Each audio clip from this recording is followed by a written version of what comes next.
On this episode of Beer, Blues, and BS, the weather outside is terrible, so everybody's taking shelter inside the tavern. That's right, we got a full crew tonight. I'm here, Kitter's here, the local geek is here, somebody kicks down the door. I mean, I can't give it all away. But what are we going to talk about? Well, we're going to talk a lot about drinking. We're going to talk a little bit about guns. We're going to talk about the weather because all of the idiots are apparently out and driving. But most of all, we're going to have a good time. There's going to be some laughs. There's going to be some good brews. And, with that, you just can't lose. So strap in. You're in a good place. Welcome to the show. It's Our Blues and the Mark Kidder. Pour a cold beverage, pull up a seat, enjoy time with friends. Triple B! Well, the Triple B sucks. Okay? Come on. Whatever, man. This is Beer, Blues, and BS. Online at beerbluesbs.com.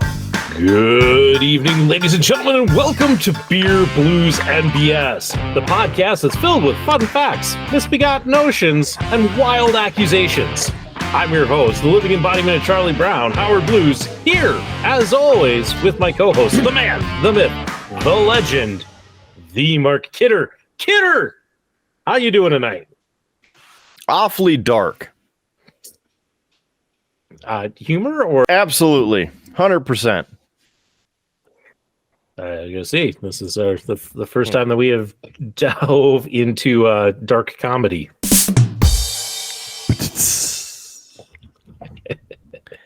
That's the imaginary drum kit in the back. Well, hey, at least it's getting used. At least it's getting used, I mean, it could be. Yeah. Well, Kidder, I already asked how you're doing, and clearly it's been a day for you. One might even say it's been a week. Okay, gotta work that in there, man. If I don't say it, people get upset. It's true. I mean, that is definitely very, very you. But I don't want to just take all of the, conundrum off the top. Number one, I want to welcome our guest. Number two, I want to drink something. So let's open up the door and see who's been knocking for the past hour while I've been trying to get down here. Well, that would be, Kidder, none other than the Triple B Brewmaster. That's right. It's everybody's favorite guest. Or at least the one that's here like all the time, because I think he's still at the top spot. But it is the local geek. Geek, how you doing tonight? Hey guys, I'm doing pretty good. Can't say it's been a week. It's been a pretty decent one for me this week. So, of course, he can tell us who's at the top because he also controls that list. Yes, I was just actually checking that. As far as I know, I'm still at the top. Big D's the closest one. He's 3 behind me or 4 behind me because I'm on the one that came out this week. Now, did you count his super secret special behind the curtain appearance from South Korea? No, it only counts the ones where they get marked as having a drink. So. Ah, I see. So to officially be on the tally, you actually got to drink something. Yep. Okay, well, that's good. And that's probably where some of those ones that you mentioned last time I was on that some people were missing. I wonder if they didn't have drinks on the show, maybe. It's possible, although most people feel like they have to have a drink or two to be on this show.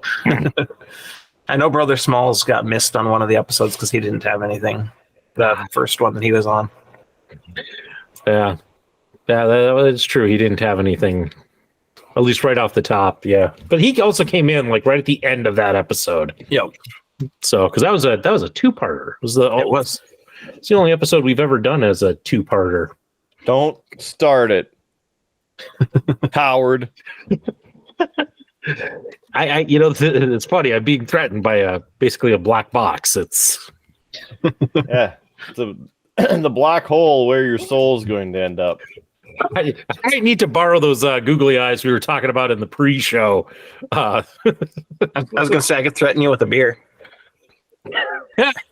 Well, I do know, and I do want to talk about all of the fun that's going on outside, because... No, you don't. Boy, did I have a drive home. But I have a feeling that the only way we're going to get Kidder in a slightly better mood is to jump to everybody's favorite, especially Kidder's favorite segment of the show, and that is What's on Tap.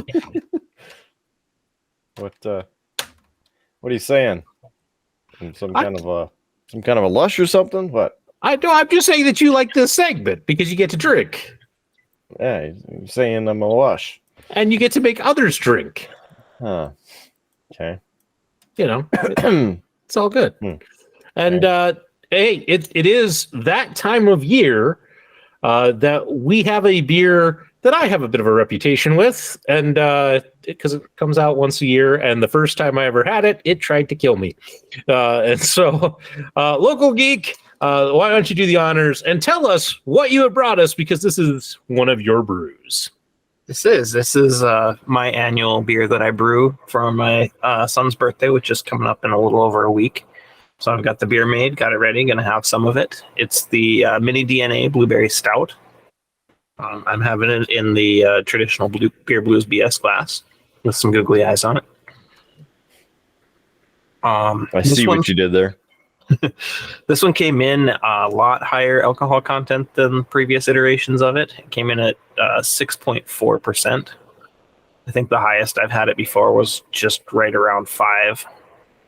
So my grains were a little extra efficient this time around, which I'm not going to complain. It's a good beer. Don't get that bite from the alcohol like you do from some higher alcohol beers. And 6 is still a reasonable amount to be in a beer.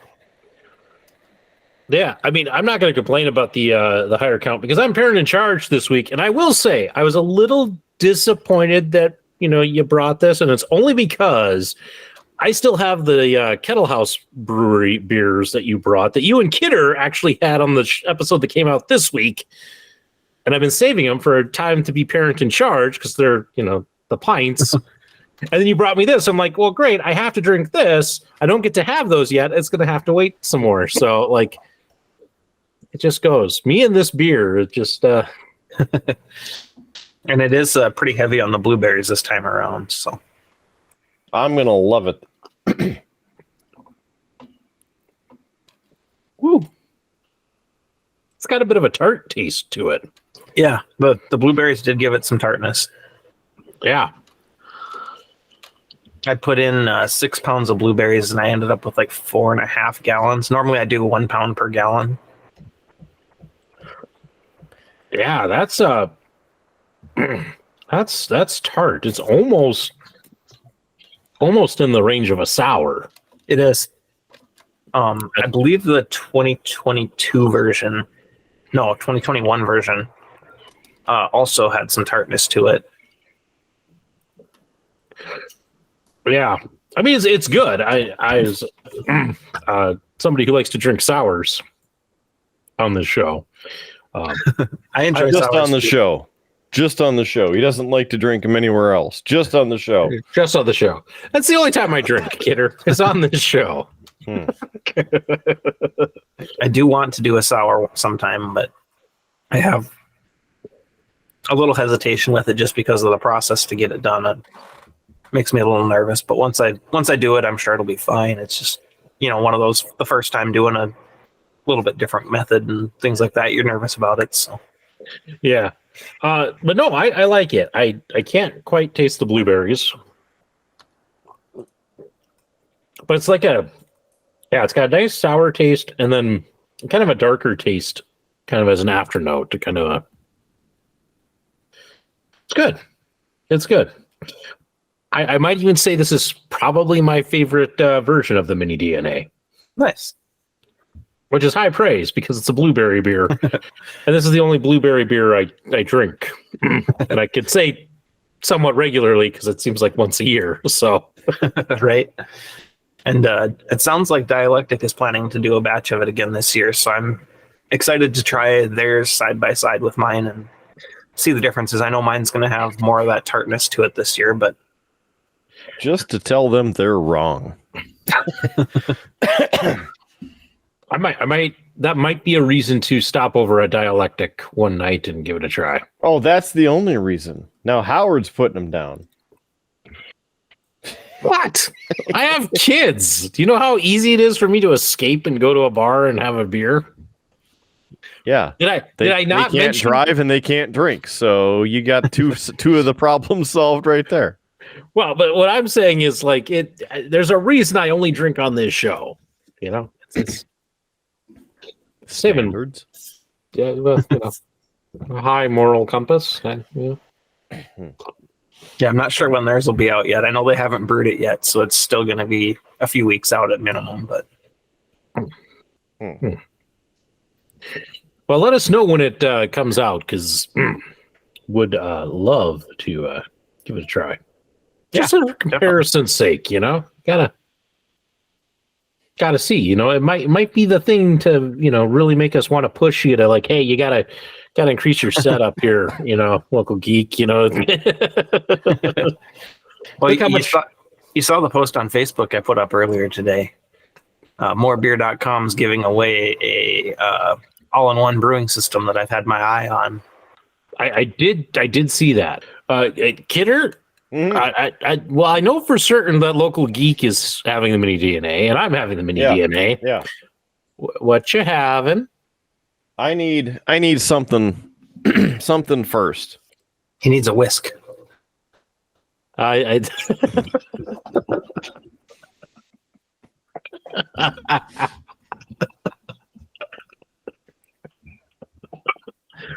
hope you were recording the multi-cam for that. Probably looking through his damn googly eyes again. Well, no, I saw the same thing too. I was like, oh, I need a whisk? Okay. So you got your googly eyes too? I also was a bit concerned because now I'm going to have to like censor your shirt. It's going to be a little black bar over your.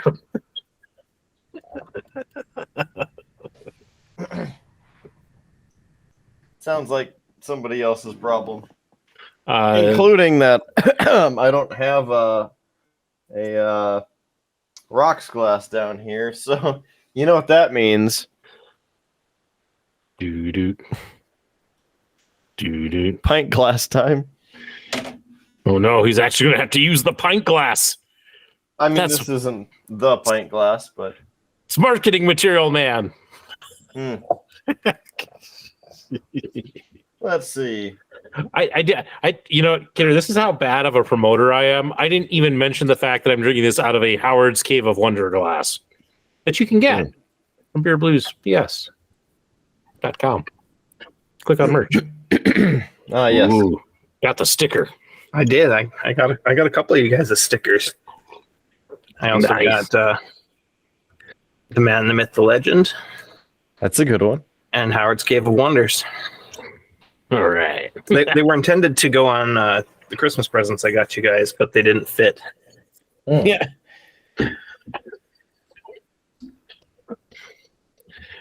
So Kidder, I see that you were pouring yourself a Templeton and rye.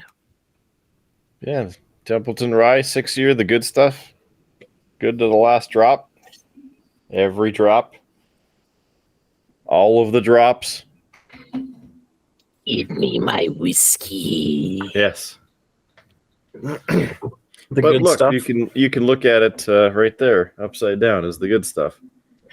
I want to make a joke that future Howard will flip it so that it's right side up, but President Howard realizes that future Howard's just not going to do that. It's like you know the guy. Mm-hmm. He may or may not have put something over Kidder's black box for all of that earlier part. Yeah, whatever. Some googly eyes. Sure. If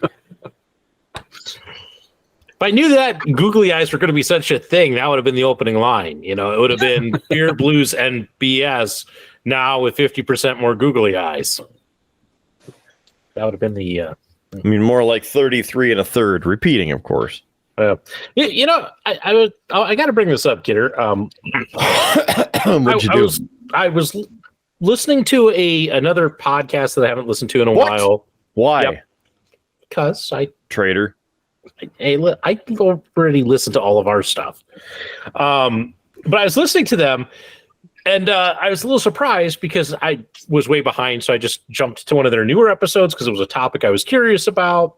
And They too, Kidder, do it where they start their show and have a strange line at the beginning where they do, that show I was listening to is called Trapped Under Plastic. They do Trapped Under Plastic, the podcast, and then it's our shtick. The shtick that I have been doing since episode 6. And the only difference is, Kidder, they actually, it's one of those, if you subscribe to their Patreon at a certain level, you can make a suggestion for what they use as that line. So they're crowdsourcing their opening lines, whereas, damn it, every week I come up with ours. So. I thought you were going to say that theirs is actually funny, but.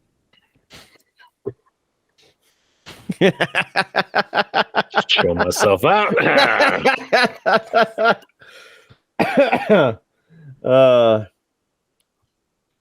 Yeah. Well, we see how Kidder appreciates that opening line that I worked so hard to come up with. Sometimes 2 minutes before the show. My kid. Hey, the weather outside is pretty terrible. Uh-oh. Someone's kicking down the door. I feel like I'm staring into my... That's funny. The eyes of a Howard. The unsuspecting stranger. Uh-huh. Yeah. The googly eyes of a Howard. Of wrong from right. Yes. Ladies and gentlemen, kicking down the door to the Townsmith Tavern, it's none other than the Gunslinger. That's right. The official armor of the Triple B, J.S. Gunslinger, joining us. How you doing tonight? Gentlemen, glad to be here. I am doing wonderful. I had a interesting trip home. I was driving the Mazda today, and if some of you are aware, it is windy outside and icy. So every time the wind blows, my pickup goes sideways. Which is usually about a 5 mile per hour northerly breeze. Yes. It was interesting, to say the least. And Howard was just starting to tell us of his experience as well. For once in the history of the show, did I start a transition? It gets stomped on, but then JS actually brings up and reestablishes what I had just transitioned to. It gets stomped on and then hijacked. I know. Yeah, I was just about to say, I don't know how everybody else's drive home was, but I will put it this way. I had to go through at least 8 or 9 stoplights on my way home, and I guarantee that at every single one, somebody ran the red while I was sitting there. I was going to say, you shouldn't just go through them either. I mean, you're supposed to stop at those. That's why they're red. Right. I mean, but every Come on, single... Howard. You know better. I was fine. I was following the rules. But yes, every intersection, somebody ran the red. I mean, and blatantly ran the red so that nobody got going. And so only 2 cars would make their way through. So sounds like you need to take a different way home. The other way would be State Street. And I really didn't want to go on State Street with all that. It's probably a better drive. I had to activate dad mode tonight, and there was some little 16, 17-year-old girl that drove her car down in a ditch coming down the hill on Highway 10 out towards Lincoln on 50, or just before 52nd, where you go down that real steep hill. She didn't make it and drove her car down in the ditch. Was adamant that her dad was going to come pull her out. That was not going to happen tonight. Dad was on the way, and then during that, another gal decided to stop in the middle of both traffic lanes on top of the hill, facing into oncoming traffic. Perfect. So I had to penguin walk my way up the hill and jump in her car and drive her down the hill before someone else hit her. I wanted to ask, how is that different from normal, but I'm just going to say it as a side comment and not an actual question. Yeah. Well, my I've been children this way since the aren't. beginning, so don't. Feel Yes, bad. my children aren't driving yet, so. I meant Yeah. the penguin one. Oh. I see where you're going. Well, JS, we just finished What's on Tap round 1. So it'd be rude if we didn't let you get in on this. So what are you having this fine evening? Well, I started off pre-gaming with a little bit of Captain Morgan and Coke. It was the spiced rum variant, or the extra spiced variant tonight, because I bought it specifically for making Tom and Jerry. That and a little bit of brandy to make one heck of a Tom and Jerry. However, the wife wanted to try this, so I have switched over to the Prickly Pear Pale Ale from Lewis and Clark Brewing Company. We're going to give this one a try, and I believe both Howie and Kidder have already read the label, so I'm just going to say it sounds like it tastes like a cactus, and judging by my wife's face, I'm probably going to agree. I think that's the one that all three of us had the last time I was on with you, JS. That's not bad. Really isn't.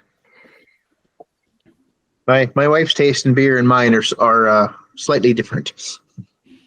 I was going to say it must be skewed because he's drinking rum too, so that's on a different show. Very, very possible. Sorry, I looked out the window and there was something moving. Oh, it's just my bird feeder that I have hanging right next to my window. And my bird feeder almost got shot.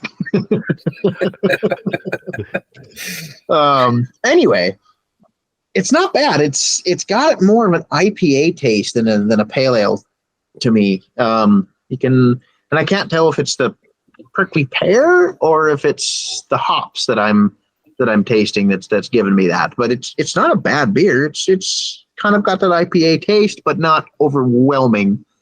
I mean, I'd drink another one or two. I don't know. I'll probably go with about a 3, I suppose. Not a bad rating. I was looking back on the spreadsheet.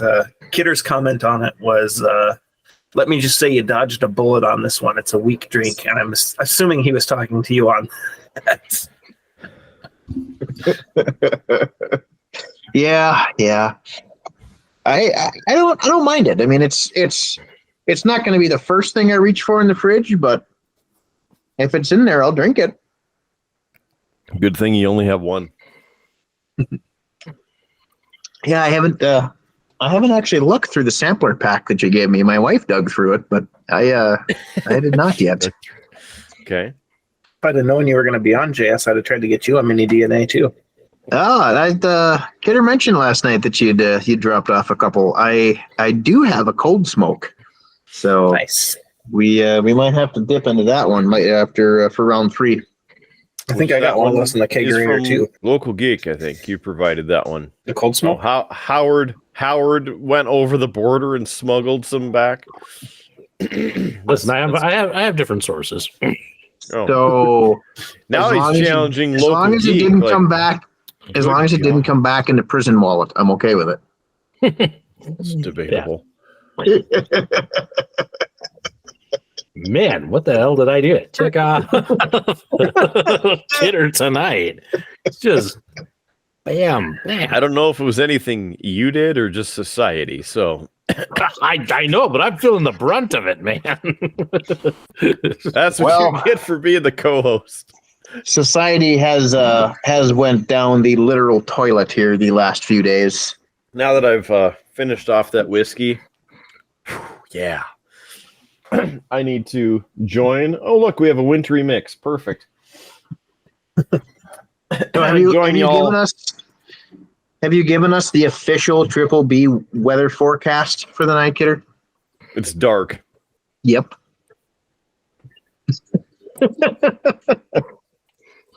Is this going to last through tomorrow? Or is it going to pull through? Will last until about sunrise. Man, with this sort of pleasant weather forecasting, I might as well go tune into Hutch. Yeah. I mean, He does have quite the mean set of graphics that he's rolling with these days. So I gotta grab yes. something. Well, and he was coming live from the Ralph Engelstedt Arena tonight. And one of the first games he's been to in a long time. And I hate to break it to you, but the Fighting Sioux lost in overtime to Colorado College. Well, The Sioux lost a hockey game? Yeah, I know, it's unheard of. Oh man, how is that?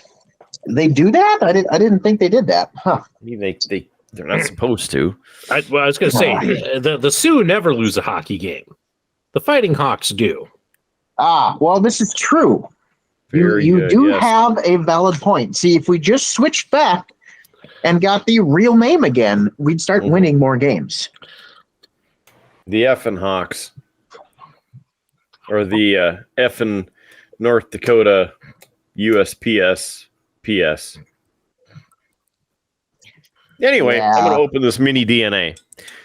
You go for that. We're not going to stop you. I sure hope not, because good luck getting I'll, down here. I'm gonna have to just fill go mine ahead. back up when you're done. So I hate to tell you, Kidder, you're downhill from me, and I have like 9 toboggans. So we'll just sled right down. I'll throw it out there. We might get dive bombed by a 5-year-old here. I can hear her running up and down the hallways. Now, the dinosaur is on the loose, huh? Oh yes, she is. Oh, let's Look at that see. beautiful color.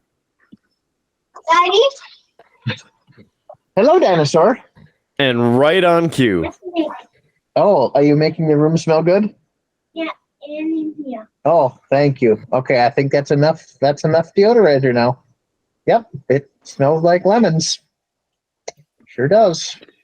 Thanks, Jimi Hendrix. Yep, that's enough now, Ron. that is better than what I got hit with earlier. I was saying goodnight to my son. He stood in front of me while I was sitting on the floor, bent over, and ripped one right in my face. Ah, Oh, the joys of children. Well, we close the door. didn't even hand grenade you with it. Just straight up launched a missile at you. Yep. She there's an awful lot of lemony fresh going on in here now. Oh You well. think that will get the ghost of Jimi Hendrix out of there? I think you got to use peppermint for that. I'm not sure. Maybe skunkamint. I'm not really sure. Wintergreen? No, yeah, maybe if I burn some wintergreen and then mix some sage in with it. I don't know. I don't know if that'll get them out or if that'll just awaken them more. I'm not sure. Might be onto something. I'm not quite up on my Jimi Hendrix awakening procedures. Apparently, you just need to go to the bathroom and get some pizza. Yeah. I did watch that episode or the short there the other day, and that was interesting. Yeah, that was good, wasn't it? That's Tap a classic. dancing. Yep. So Howard almost died. JS. What? Well, yeah, his drive home. Oh yes. His multiple the multiple red light running. Gotcha. Mm-hmm. You almost did. Spinning around and doing things. I managed to do a complete 360 in the roundabout at Lincoln Road and 66. Oh, there you go. Yep, I made the first turn, started making the second, and right around in a circle, and my tail end of the pickup was sitting right between the two posts. Oh, hey, Yes. That's lucky and convenient. It was a great time. Local Geek, what about you? When I left work, it had not started sticking to the road yet, so I was doing okay. I thought it was one of those work at home days, and he's like, "Yeah, I've been rocking a light buzz since about 2:00 this afternoon." No, my boss told me to take off anytime after noon because I worked late on Wednesday nights. So So it was almost 2:00 and you're starting to light buzz. I see. Although, in honor of the weather, I am going to crack open a Shell's Snowstorm. There you go. Free for all rounds. Howard, do the thing. But I mean, I've lost track of what one we're on. So anyway, Geek and I are on 2.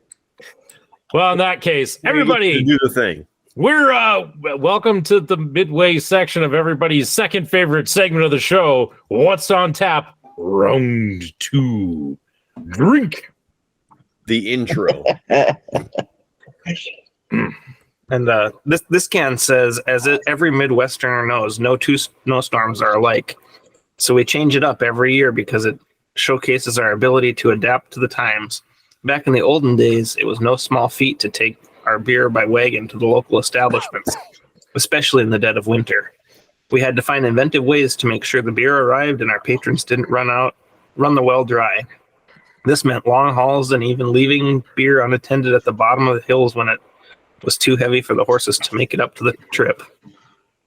It's a 6.3% alcohol.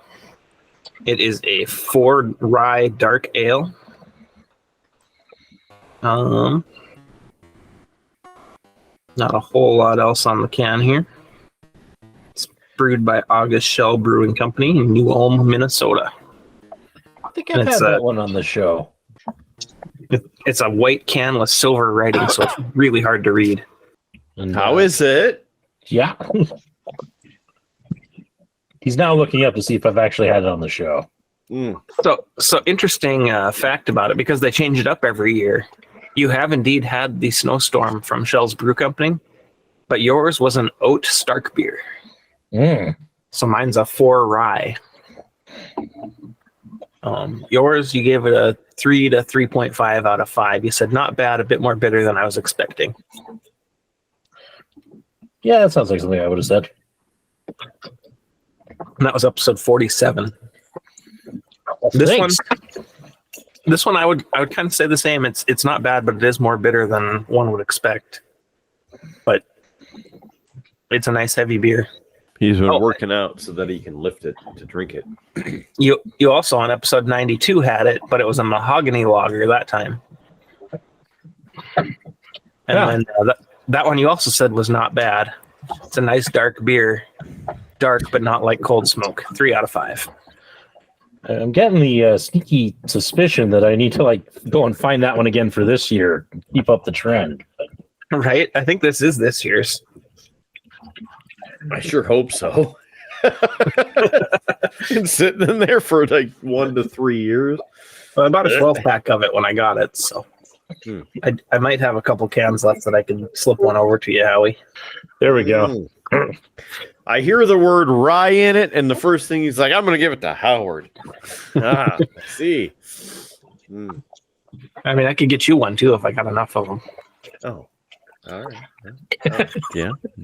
Okay. Yeah. That'd be all right. We're going to be starting a beer exchange. We all just buy a 6-pack, and you give 3 of them away. You get to keep. See, it's really funny that you say that, Howard, because I mean, number one, look at JS. Okay, that's number one. Number two, he's got something to say. Okay, he got something to say. I mean, we have done that a few times. I mean, are we?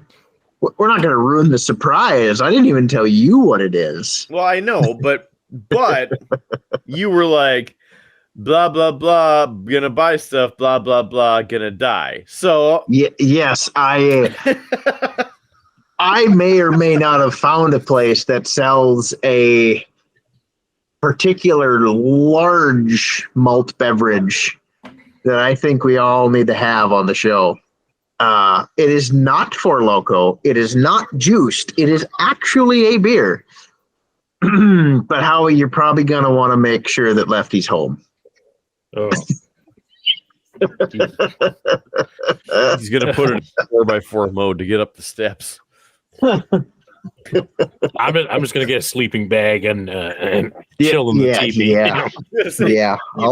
They'll protect you from the elements, like that Christmas tree behind you. Next time when I get a chance to go over there again. I forgot. Hold on. There it is. So, Kidder, did you actually forget, or were you just a little embarrassed by the fact that my set's Christmas tree is larger? It's not about the size of the ocean. Okay. Listen. Take your tree, spritz it up real nice, turn that sumbitch sideways. You might have a Christmas tree, but I got a new Warbelt. I was wondering what you're doing. I am playing with my new Warbelt, trying to get this thing set up, and I'm having a good time with it. My old literal construction belt that I turned into a Warbelt was getting a little tired and needed to be retired. So the gentleman over at the firearms training group that I am assisting with were kind enough to purchase me said equipment for the use of for allowing them to use the range during the summer. So it's awfully nice to them. I am greatly appreciative to them, and yeah, we're having a real good time with it. It's a good group of folks. Just have to say that. And it is becoming very, very successful here. We've had a lot of really good turnout, minus Kidder, to the courses and to the shoots that we've been doing. And pretty much everybody that's shown up, except Kidder, has been doing great. I mean, when I showed up, I was okay. You did okay. But I'd also like to point out that there's two other people in this place who also have shot guns, and they have not appeared once. So, yeah, I will say that. I'll leave that part out, but you know, Howard's like, what? I almost told everybody what you did for a living. No. Well, obviously, I'm on 96.5 The Walleye from 3 to 7 p.m. Monday through Friday. And Saturdays noon to 4. It gets pretty scary at the radio station, you know. So you never know. You need to be strapped at all times. Yeah, you have no idea. You know the station's in Mandan, so that should say it all. I know exactly where the station is. Yeah, we're shifty over here in Mandan. Mm-hmm. It's unbelievable. You go across the river and suddenly it gets a lot darker. Like there's dark alleys in every street. I don't know how that works, but there's a dark alley everywhere. Mm-hmm. What, Howard? Nothing. You got that like I have something to say. I see something. And I want to say something. I was just teed up in case you decided to go back to the well and use the one Mandan joke you had. You know. Oh, you mean like that Mandan is something that Bismarck never will, and that's a beautiful city across the river? I had a coworker, actually he's my neighbor too, actually use that line today. We were talking about Mandan. Woo! Yeah! Yeah. And I was like, I got a friend who's been using that joke since high school. Still hasn't come up with a better one. I don't need a better one. It's a perfect explanation. Anyway, it's like Miller Lite, the worst of the light beers. Bud Light's kind of right up there too. 20. Yeah. You know, we won a water bottle at a drawing at a bar a couple weekends ago. Bud Light branded on one side, and on the other side it says hydrate between drinks or something like that. And I'm still trying to figure out if they're talking about hydrating with Bud Light or hydrating with water. Yeah, whatever. Just make it happen. Well, JS is really working on that. He is. But But we should actually get to some of the stuff that's on the run sheet because hey, we have stuff on the run sheet. I didn't get the run sheet, so I'm just gonna throw it out there. You know that you have to blame Kidder for. Oh, because Kidder did a classic thing where he didn't tell me you were coming, so therefore I didn't add you to the. But we just know by now that at any moment in time, I can just come crashing through the walls of the show like the Kool-Aid Man, and oh yeah, oh no. Yeah, I mean that's how it goes. You know, I try to run a somewhat professional, operation and make sure all the guests are invited. Kidder just lets anybody show up whenever it doesn't tell me. Professional. we gave up on professional a long time ago. Yeah. Two things that can never be said in the same sentence aside from this one. Professional and triple B. I mean, you did drop me in on Kidder a few weeks ago. So. I did. That clearly he didn't learn any lesson from that because he got me like, month later. But anyway, I put on here that we should probably talk about something because it's been blowing up my social media feed. Everybody's talking about it. I feel like we need to, and I'm expecting some good hot takes from you guys. The latest episode of the Kardashians. No. Be careful which button you push, Howard. You might not like the response. The latest episode of Bear Blues and BS. No. This is the biggest controversy going on right now. People are really upset about it. And I want to know how you guys feel. Doctor Who. No. So be prepared. I want to know. Of another mini DNA beer. No. Did Sarah the fat bear get knocked off from her title and get removed for cheating? No, you see, guys, because you guys are naming things like that we would normally talk about on this show. Right. If you look at the run sheet, I said, talk about Kardashians. What is wrong with you? Screw those fat. I meant everything after the Kardashian joke, okay? But sorry. I didn't know there was a cutoff line. You draw the line in the virtual sand. Anyway, the big controversy that everybody is talking about, and we might as well talk about it too. Guys, how do you feel about 13-0 Florida not making it into the college football playoffs? Kidder, go. Who cares? It's Florida. See, Local Geek, I predicted this in the pre-show. You did. Nobody. I mean, to be fair, I don't follow sports at all. I died. Hey, I said something. Okay. I don't know who of the sports ball you're talking about, but they didn't make it. So woo! Yeah, basically the big thing, and I only bring it up because I mean it is like everywhere, and I keep seeing it in my feeds. So are the Kardashians. Was basically Florida went 13-0 and did not make the playoffs because the way that college football works, they have a committee of 13 people who vote on who should be in the playoffs, and they chose two teams who had gone 12-1 over Florida. And some people are viewing it as a snub. The main reason that they're giving why they didn't go with Florida is because Florida does not have a top-tier starting quarterback. Yet they still managed to go 13-1. Huh? Imagine that. Or 13-0. Yeah. So everybody's really upset about it. Truthfully, I only really bring it up on here so that I can put it into our algorithm catching things and make it. So hey, if you tuned in because you thought we were going to talk football, I'm sorry. Well, cry me a river. It's probably the same thing as those NDSU fans because they think that they're the best in the country.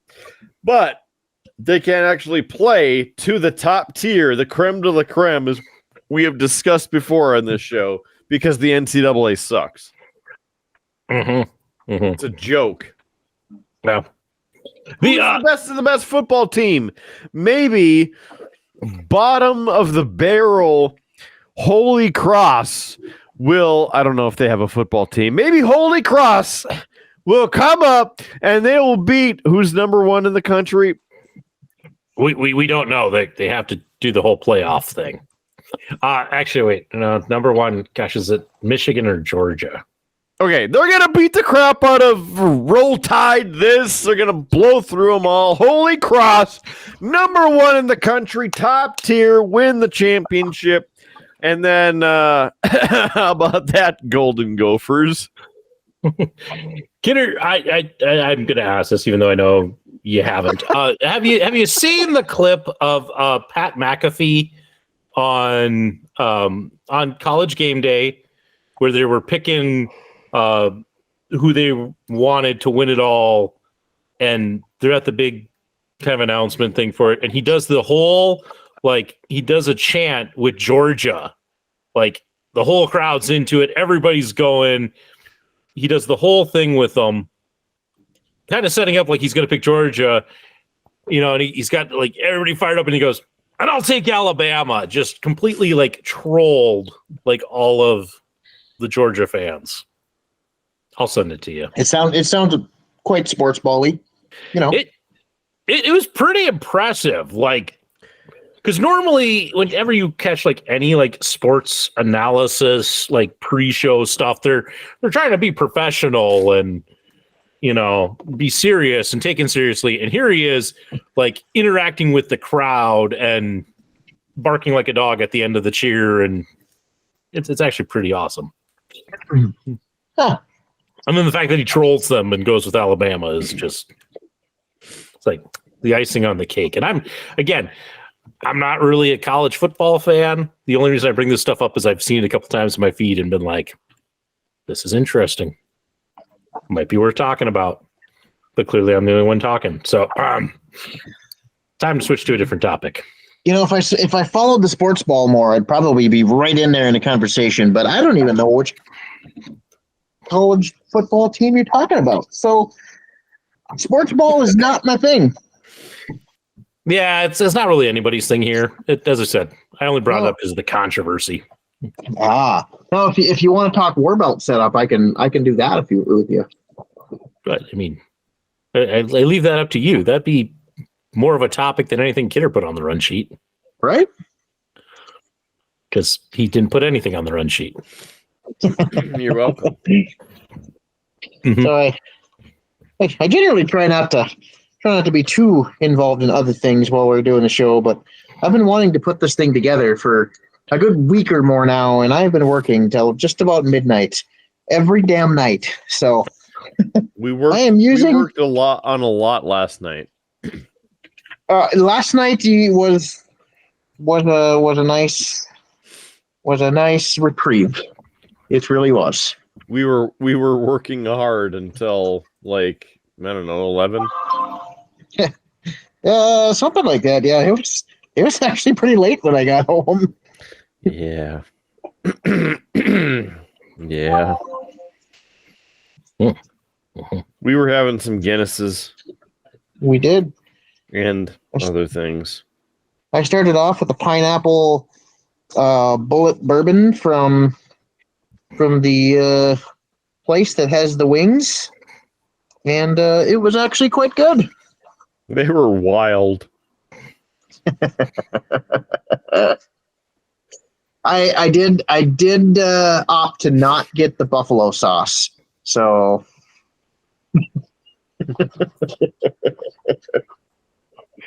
I like the dry rub better than the sauce. I wanted to get dry rub, but they don't have anything in dry rub anymore. They have 4 flavors. I mean specifically the buffalo one. I like that dry rub better than the sauce.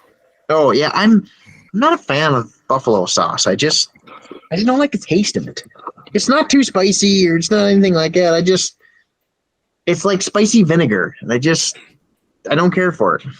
I did get some mango habanero wings. They were quite good. They were a little spicy last night. I don't know what was going on, but today for lunch they were perfect. How about those Asian Zing? Those ones are great. That's one of my favorites. I did enjoy them.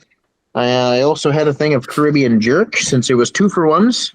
I am a fan of the Caribbean jerk. So They were quite good. Howard and I still love the the honey barbecue. Good flavor. Yeah. Oh, what? What did you hold on? Because you're a little like, nah. You used to really enjoy the honey barbecue. And then I switched. A honey barbecue aficionado. Like, I gotta get me some honey barbecue. Yeah. And now you're like, I mean, I used to get the mango habanero and then honey barbecue, but then they came out with the rubs, and I moved solely to that. So I don't get sauced wings. They only have 4 rubs now, and it was like barbecue, really spicy, buffalo, and something else.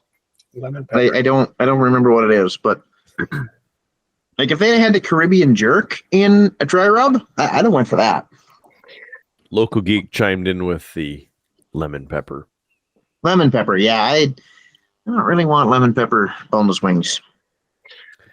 I do have to say, at the other place that has rings and some wings, that you get the grilled. Do they also have buffalo sauce? Yes. Oh, okay. I killed Howard. I just always love the like weird double standard we have for like some places can't say the name, man. We're gonna beat around the bush and give hints all to the what way. it is. But not gonna say the name. But other times we'll just like drop the name of things and just All the way. Yeah, maybe they should pay us for their sponsorship. Yeah, I mean, hey, if they want to pay some bills, we'll drop their name. It's always you, Kidder. If I drop the name, then it's like, oh, Howard. But like, you'll do it on things, and it's like, wait, how come you get to do it, but if I do it, it's like Pro Labs or Sanford. And I know Sanford is not hurting for a paycheck, so it would be great if they would sponsor the show, because they could literally pay the rest of the eternity of this show until all of us die. They could pay for our show at a measly $120 a month. Let's say, well, you're talking like $120 here, maybe $150 for feeling generous, or per month. Yeah, I mean, if we did $150 a month, we could make a little profit. Make a little something. Yeah, but like there we go. $120 is the break even right now. Gotcha. Yeah. blue or purple. So please help us. Help us, please. Help us. But anyway, so the place in the north end of Bismarck. Angel. Here's some McLaughlin.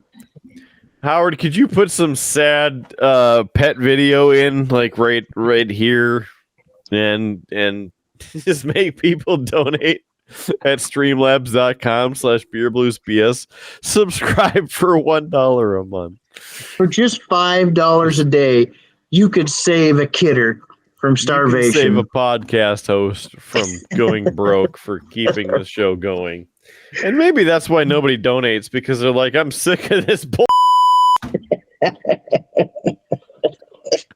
I'm sorry, Howard. My daily coffee addiction is way more important than keeping this crap going. I would like a triple latte macchiato with whip, but it's no cream whip because I have a lactose intolerance, so it has to be like an air whip. But I need 27 pumps of skinny syrup, please. Howard's like, that's not even a thing. Oh, no. Oh, yes, it is. He wouldn't know. Oh, now he doesn't know. Oh. Listen. Anybody who's ever listened to the show knows Howard gets his coffee from the Holiday gas station. Oh my God! They didn't pay us to say that. What are you doing? Howard! Oh. That's right. Holiday gas station, home of the best gas station coffee there is. Yep, I'm still working that plug. And let me tell you, Kidder, they don't have any of that fancy stuff. I just get the dark roast, That behind is- an Outback. That is not exactly 100% true, Howie. They have the syrup. I too am a gas station coffee aficionado. So they have the syrups. You can get raspberry, you can get almond, you can get vanilla, you can also get hazelnut if you would like to flavor your coffee, along with the four, I can't remember the name, bean to cup coffee machines that all have an individual flavor in them that is different from the machine next to them. So you can't say that they are not a gourmet coffee shop. I swear, if Holiday does not sponsor us, I'm done with this show. I'm out of here. Y'all can have fun. Along with the plethora of different sugars and creamers, and not to mention fresh half and half and fresh milk. All I'm going to say, JS, is I thought it was a tactical kilt and not a tactical skirt. Hey, sometimes you just got to swing.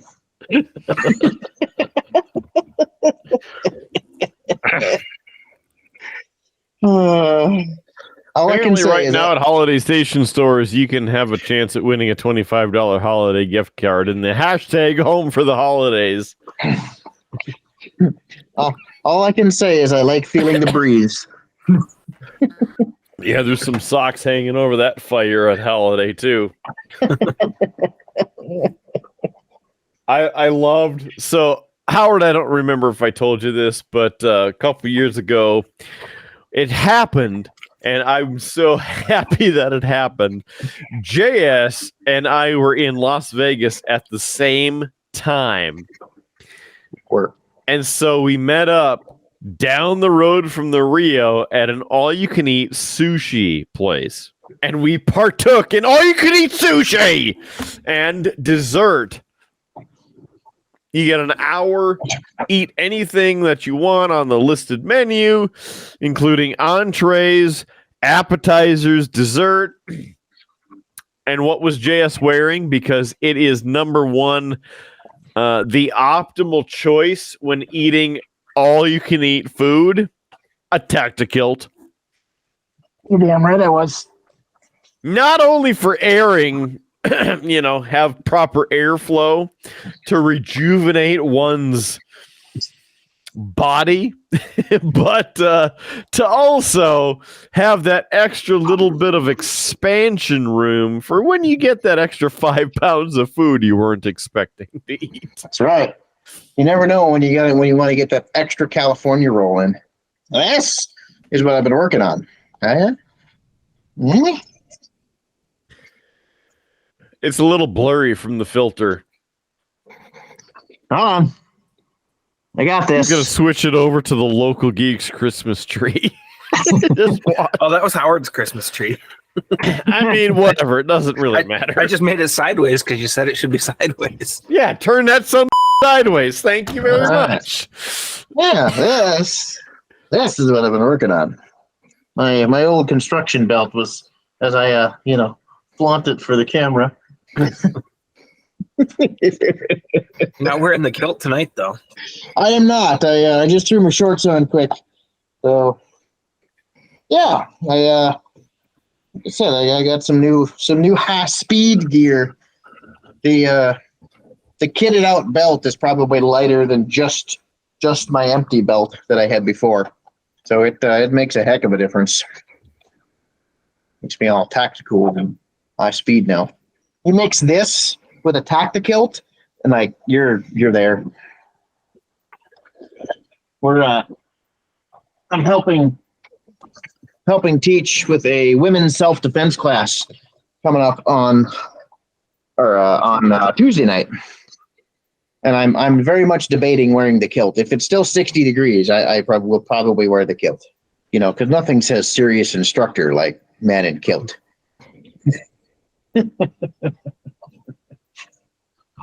I mean, I wouldn't know. I've never taught or taken a women's defense class, so I figured you were supposed to sign up, Howie.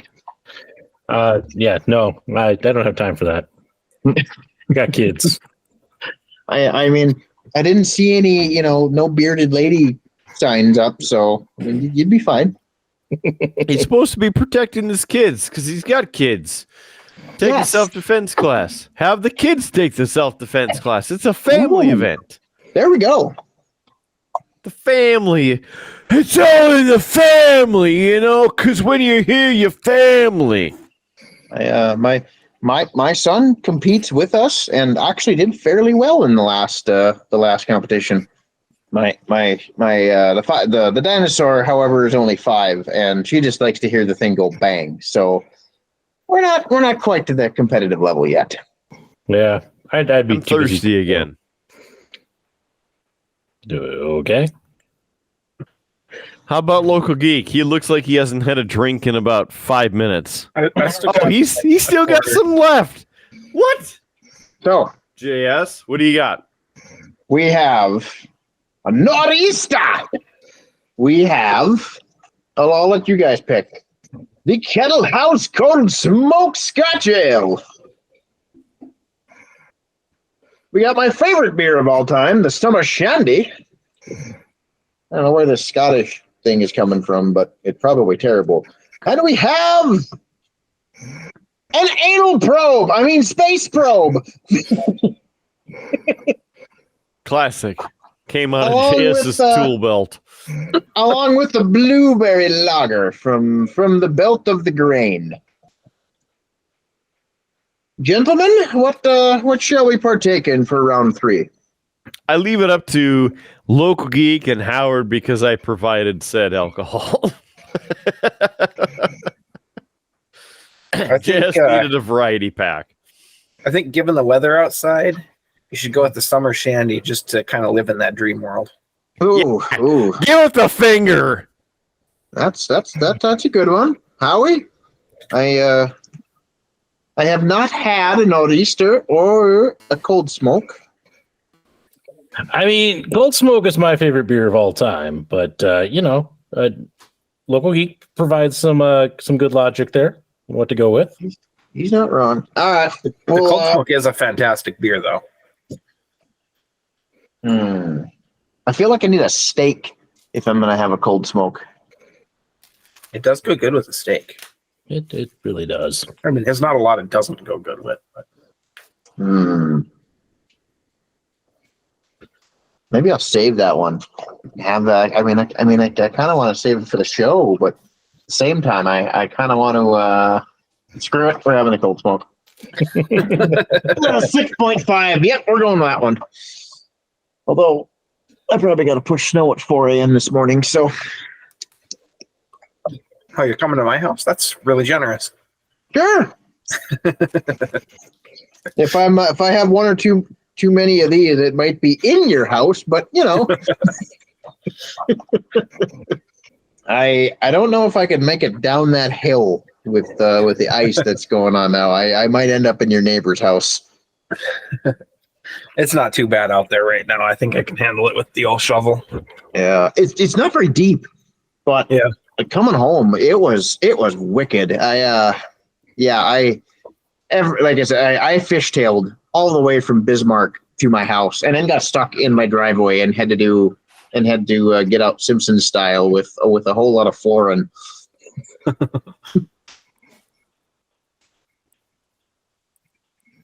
Kinners is opening up a package back there. Ooh. Mm-hmm. Mm-hmm. He's we've reached that part of the show where he's gotten bored with us, and now he's. Ooh. I mean, if he's gonna open a package, you should really get the one that I gave him. I mean, yeah, I heard there was something about a Christmas present or, something that he was supposed to open. Is that maybe what he's doing, or is he just digging through random souvenirs? Yeah, the box doesn't look like the one I gave him. Yeah, it's probably going to be like the box set of Star Trek on 45. Mm-hmm.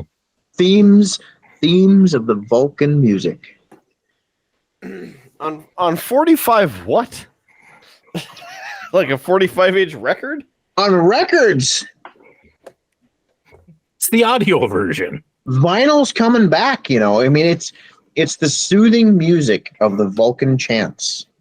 Also, I don't think 45 refers to inches because that's really big. Yeah, that would be a huge record. I think that's your play speed. I believe so. Well, Yeah. I get to send this one back because it's all busted up. Oh, nice. Is it like a spoon collection, or you gonna join in with the old fogies and show off your state spoons? Challenge coins? Ah, gotcha. By the way, Kidder, do you guys have those at work? No. We have some for Oscar Zero. That's cool. What the hell, man? I would like to get my hands on one of those. There's at least 2 other people in this, because I know you apparently don't care. There's at least 2 other people in this chat who would love to have it. Well, Oh, he's like, well, let's see what we can do. we'll see. You just ruined your stocking stuffer, Kidder.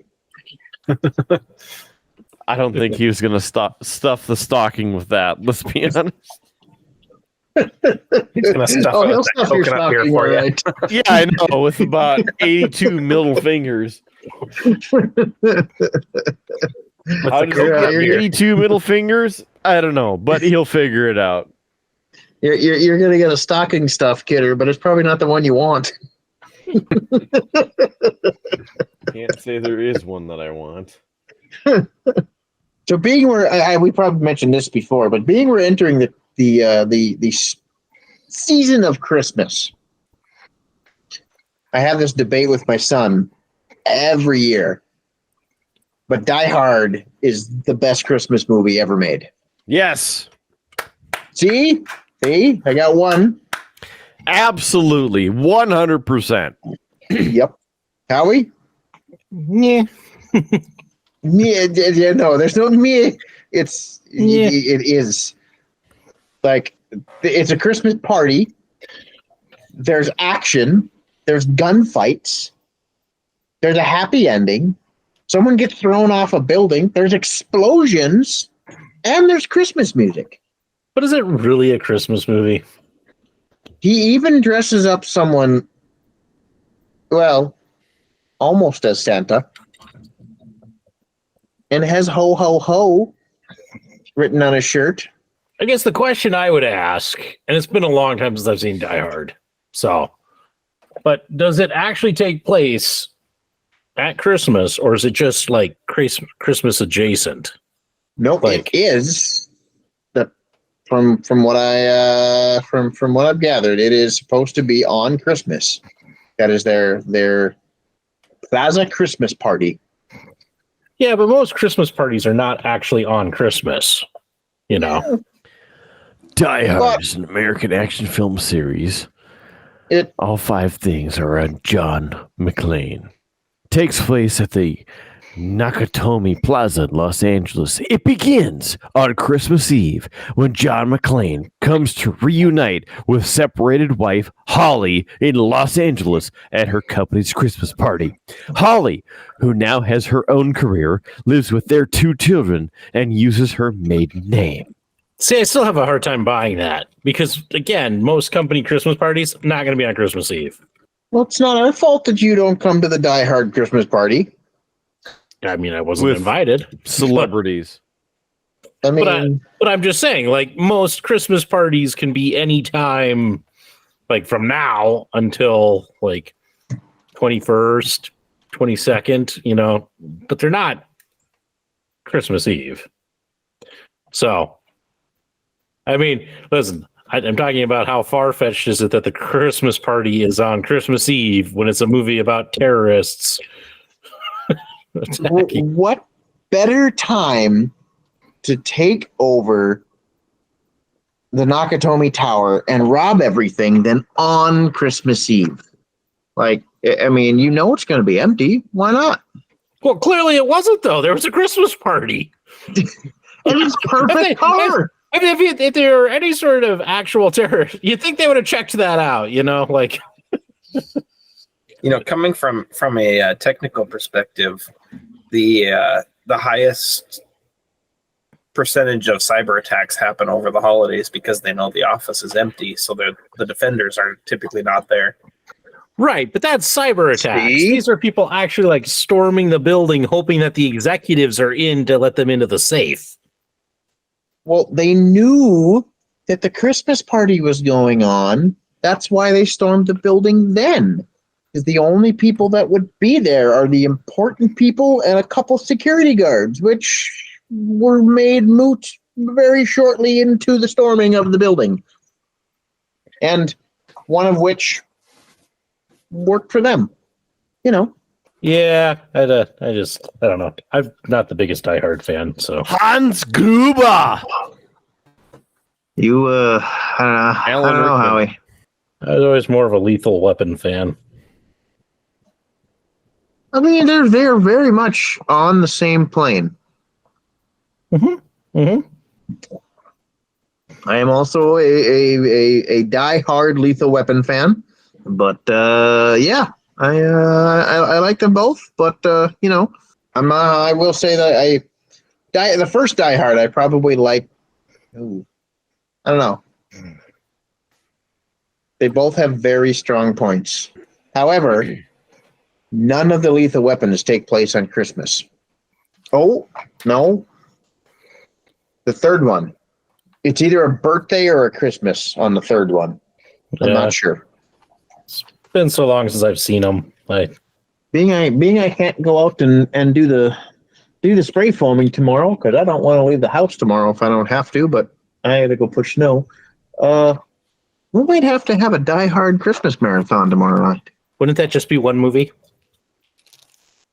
No, all three of them take place around the Christmas season. Die Hard 1 is straight up on Christmas.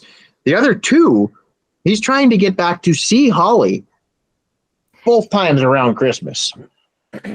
And inevitably ends up saving the day because he is the main John McClane.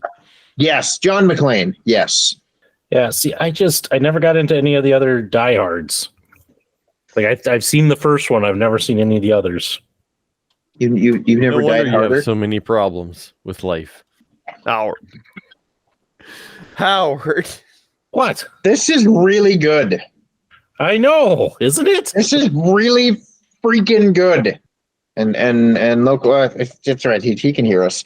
Saying the local geek's not here to record the comments, but this is really freaking good. It honestly is. I wasn't lying when I say it's my favorite beer of all time. It's smooth, roasty, robust finish. Did you get that, local geek? My rating is really freaking good. I will get it in the sheet when I watch the episode. Like I mean it's like solid 4.7, 4.8. It's not quite alcoholic chocolate milk, but it's almost there. Speaking of which, I need to find some chocolate dunkel again. That was good. Yeah, where's your dunkel? hey, it's a family show. Well, he's wearing a tactical. Technically, I'm wearing the tactical shorts. You know, they are in OD green, so they are tactical. Oh man! So That's where the audience has hit a wall and they're tuning out. hopefully they're not. Gitter, I sent you an interesting video this week on a really interesting film theory about one of your favorite movies of all time, since we're talking movies. I don't know if you got a chance to watch said video. So I'm pulling it up now. No. Well, I mean, I was going to summarize it, so Go for it. But this is a film theory about the movie Groundhog's Day, one of Kidder's favorite movies of all time. And it was a very interesting one. It was trying to explain just why is it that the main character, Phil, gets stuck repeating the same day over and over and over again.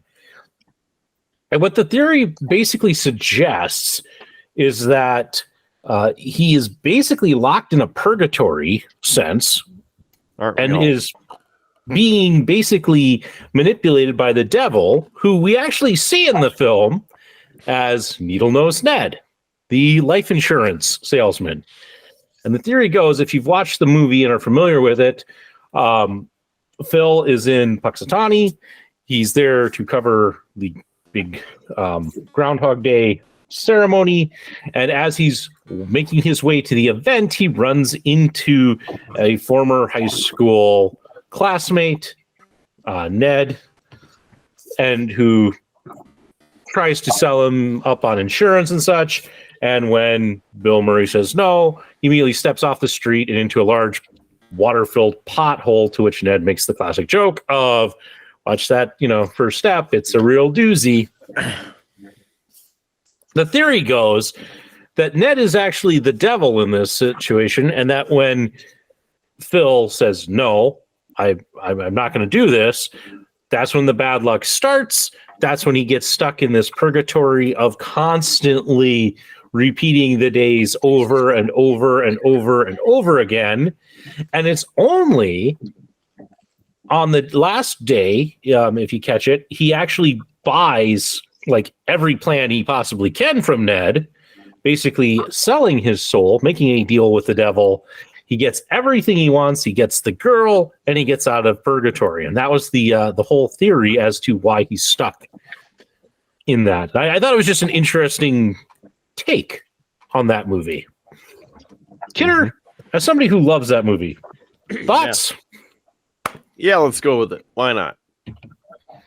Because Needle-Nosed Ned the Head, yeah, he set it in motion. He's the devil. He's selling insurance. So clearly he is from hell. We have thrilled local geek so much with this. He's grown an eye in the middle of his forehead so that he can pretend to be awake and fully in on this conversation. Well, he's just in tune with his enlightened self. And I'm thirsty. Okay. You're an adult? Claire, are you going for round 3? No, I don't want to get penalized and called out for having a beer without telling anybody. I did.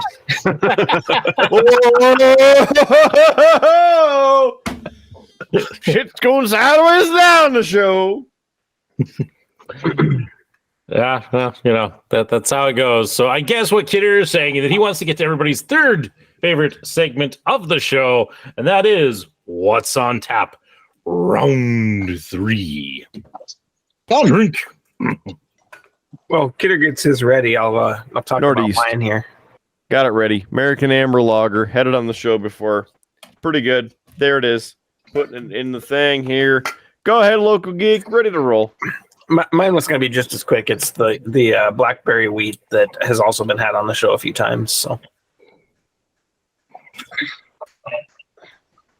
I'm so J.S. nervous in that Gunslinger. cold smoke because I'm just savoring every drop of it because this is freaking good. and you can't get it outside of Montana. So Whoa! you have to drive a whole 2.5 hours if you want to get one. Whoa! Did you give me old beer, Howie? I gave you well-seasoned beer. Because this says canned on 5/10 of 2021. Listen, Aged. it is aged. Listen, I hoard that stuff like you wouldn't believe. If I get it, it stays in my fridge. And it looks At like least I you give you dropped this stuff one that's down in the season. stairs. I don't know if you can see that, but there's a nice stairway imprint on this one. Listen, I wasn't going to complain. It's cold smoke. But it's still really freaking good, so I'm gonna go with it. Here's the thing about dark beers: they generally age pretty well. Yeah. Yeah. I need to get that Yingling over to Kidder because I don't know how well that's going to age. I may have made an oopsie. It was laying in. You're gonna be upset with me there, Brewmaster. But I had it in the fridge, laying horizontally. I don't think there's a problem with that. No, I thought that did something to them if you had them laying horizontally versus vertically. I don't think so. Huh. If you have a what do they call it? The ones where they have the yeast in the bottle still, then you get Okay. that sediment that settles on the side of the bottle instead of the bottom. That you can end up getting it when you drink it. But All right. I heard there was some, I don't know, Fudlore or myth or whatever you want to call it to that, to storing them on their sides, that they go bad right away because they lose all their carbonation or some, I don't know, something like that. But brew the beer, I do not, so I don't know. yeah, I've not heard that. So I don't know. I've got that 6-pack or 12-pack of Snowstorm is sitting on its side in my kegerator. So There you go. I also came across a couple bottles for you. I've got a couple of the old school, like, metal latch down tops. the swing tops, Yeah. cool. I came across a couple of those in the garage when I was cleaning it out. So I'll give them to Kidder and he can get them over to you. Maybe Unless I'll fill them up and get them back over to you. Yeah, there you go. Unless I gotta rescue you from the Snowmageddon, but we'll see how it goes. I'm not bringing that pile of crap snowblower over there again. You're gonna get it with a blade this time. That snowblower did a pretty good job. It did, but it is a giant pain in the tail to run. We got stuck 3 times just trying to get it off the trailer. And I had to jump start it for you. Yes, that too. We're getting there. I've almost got the belt done. Love it. So I went that bird feeder. I went full LARP mode on this one, and I bought the good stuff. Well, they got me, like I said, the training group got me this one for letting me, letting them use the range and whatnot, and I'm very appreciative. I really do like it. But I also ordered myself a new vest because my vest was pushing 12 years old now. One of the first things I bought when I was doing the thing, and it served its purpose, and it needs to be replaced. So I went full art mode, and I went top of the line, and I got a pretty cool one, and I'm quite happy with it.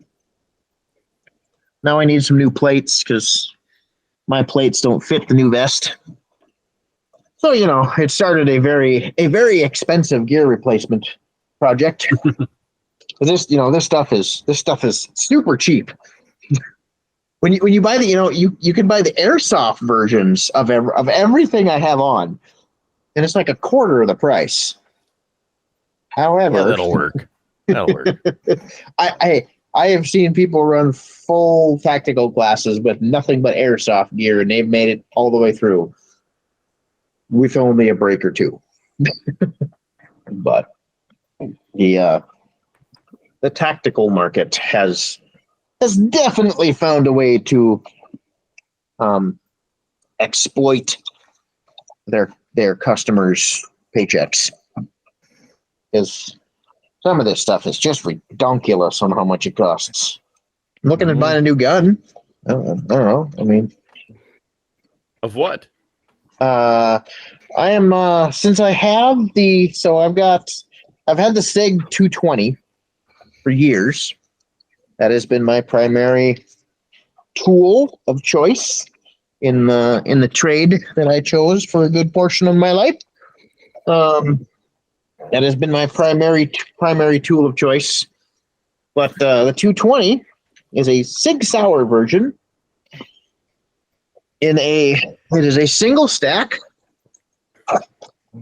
45 ACP in double single action trigger. So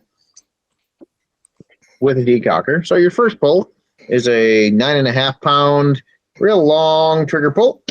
Mine has been modified to be 7.5.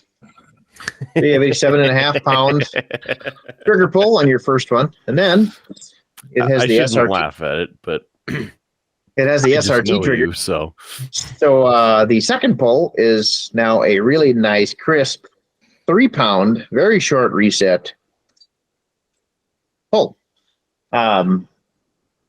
However, it's in 45, and I only get 8 rounds, and it's cool because it's the large caliber, and it's 45 is awesome. However, having more than 8 rounds would be nice. So they also make a 9mm version of the identical gun in the 226, which is also cut for optics. So I think I'm going to go with the 226 for the next one. The same style, same gun, and then put a red dot on it. And I think we're going to go with that and see if I can shoot any better. Is that still a single stack?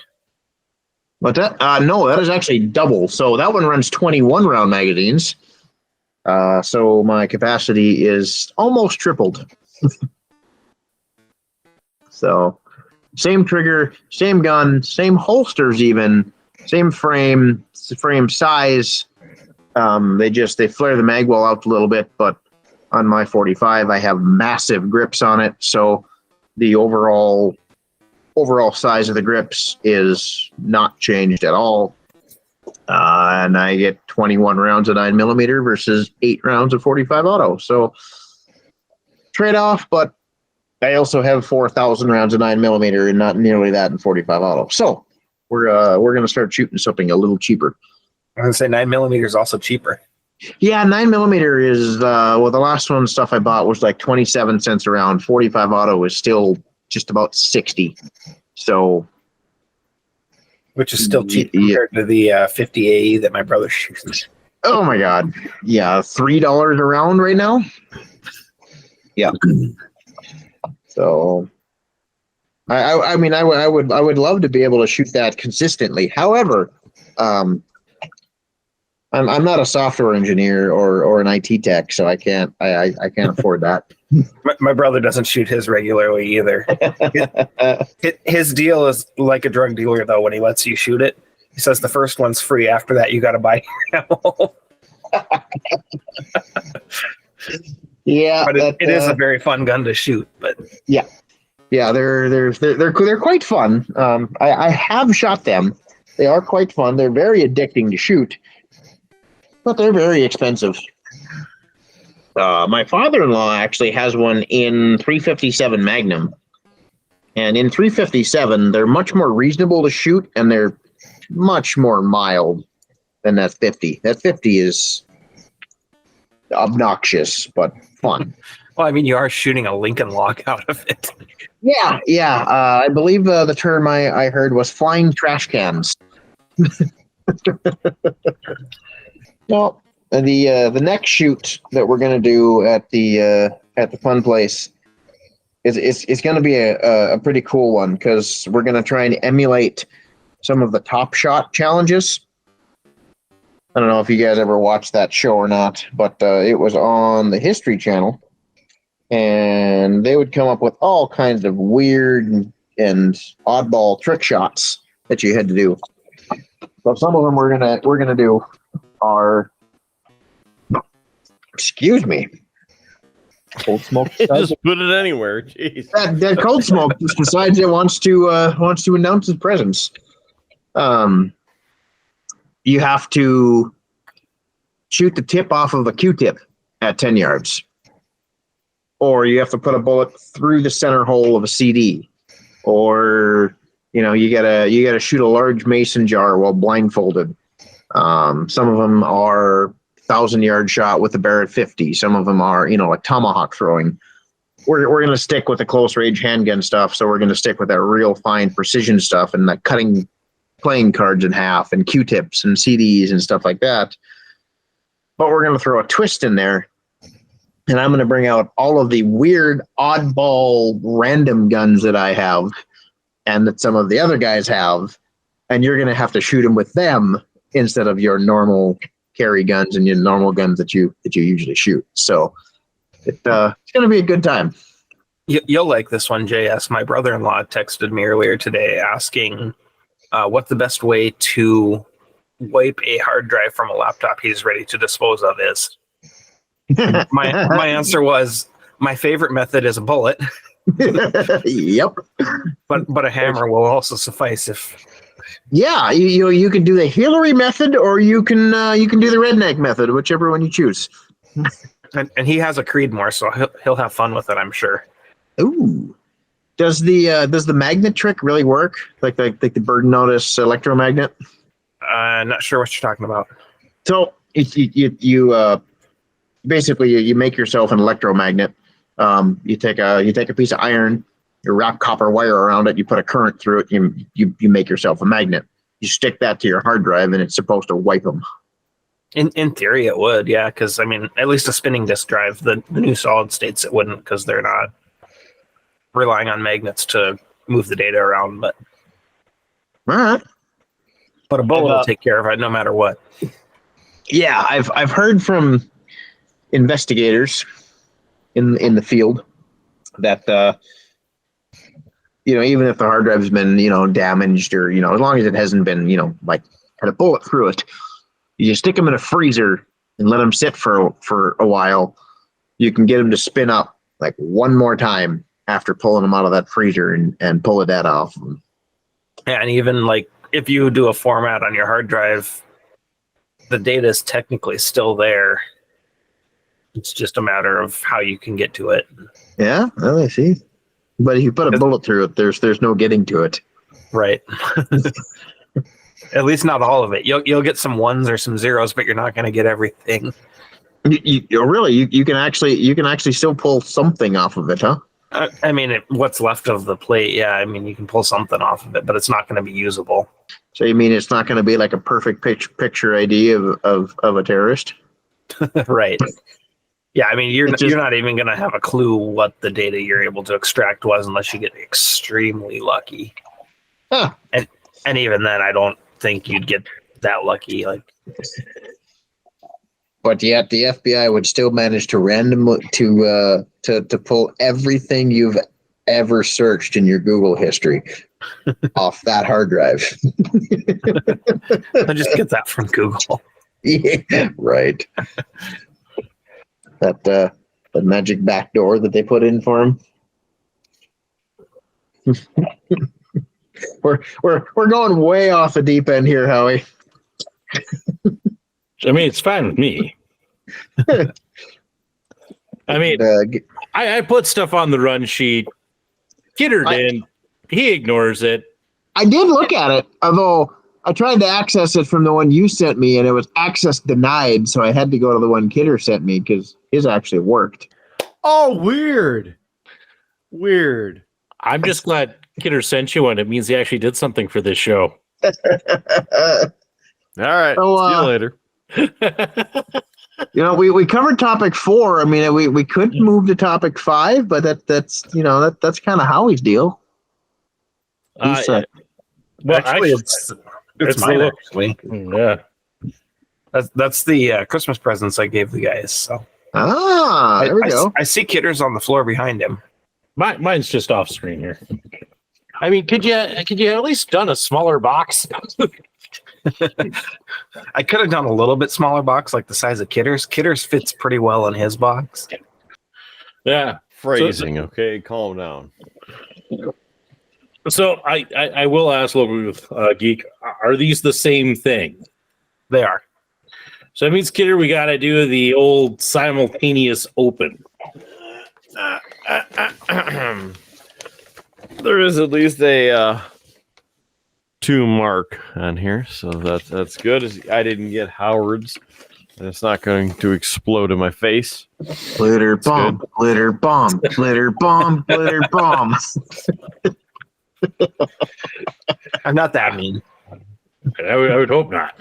So I am. I mean, I did give Howard a beer that exploded all over him. Yeah, you did. You just wait till the next beer challenge, Howie. I listen. I'm hoping it takes you a while to get it over here. So, Kidder, you opening? Sure. Hey, my box came from 3M. It could be duct tape. You know what's fantastic about that box? Is it's clearly an air filter box, and somebody at Amazon stuck a heavy sticker on it. Well, you know, Amazon is where the best and the brightest work. Does a dinosaur work for Amazon? Here, Sure. Yeah, why not? you're just full of the knowledge tonight. It's been a week. Hey, that's my line. Well, you should have said it then. I did earlier in the show. It has been a week. I'm waiting on Kidder. I have my box open. Well, look at this fancy schmancy thing here. Kidders must have better duct tape on it. Yeah, Local Geek really taped the crap out of the top. I had to cobble 2 boxes together for yours. But you don't have a handy blade. Just No, because mine disappeared for present wrapping. Don't you always have a sharp object in front of you on your computer desk? Yeah, it's downstairs, in the other downstairs for present wrapping. You are downstairs. The other downstairs. in the sub basement. Gotcha. I got like 4 or 5 things. But yeah. Look at this. That is pretty. Yeah. It's even got our logo on it. Did you make those? I did not. I have a friend in Vermont that actually got the beers from the Northeast for the guys, who is a woodworker, and he built those. And he also has a laser engraver that he put their logo on. Look at that Triple B logo. That is cool. Yeah. Even comes with the chalk so that you can mark what is in each glass. Well, thanks, Local Geek. Yes, thank you. Now we're gonna have to come over to your place and use all of these. I mean, truthfully, you could have made mine half the size because, I mean, drinking all 4. What do you mean half? Like 1? You usually can't even finish one on the show. I showed Kidder. I don't know if I've showed you yet, though, Howard. This is the one he made for me. Nice. That's cool. Straight up mason jars. Love it. Yep. that is what like 90% of our kitchenware is mason jars.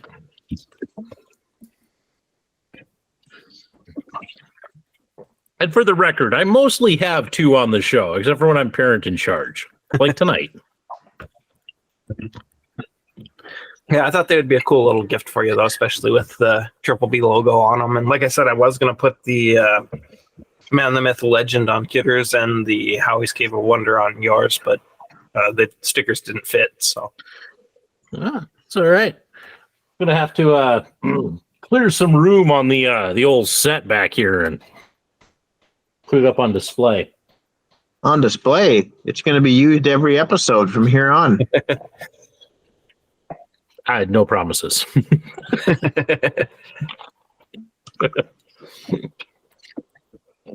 No. Well, thank you, Local Geek.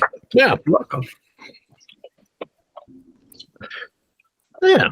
Well, Appreciate you. And that is the reason I asked for the vector file of your logo several months ago. Sneaky. I just figured he's promoting the show, because why not? Oh, he is. You know, putting stuff out there for people. you know, this will also work, you know, the holidays, because I know by the time this airs, the holidays are over. But actually, this would be like our New Year's episode, I think. Hooray! 2024! The benefit of this, Kidder, also could be if you're not going to do it as like an actual flight of beers, it now gives you a spot. You can write everybody's name on it, so everybody then has their spot to put their drink. So there you go. And you have those patio parties in the summertime, Howard. Yeah, you know, then you have your spot to put your beer, and it's got your name on it.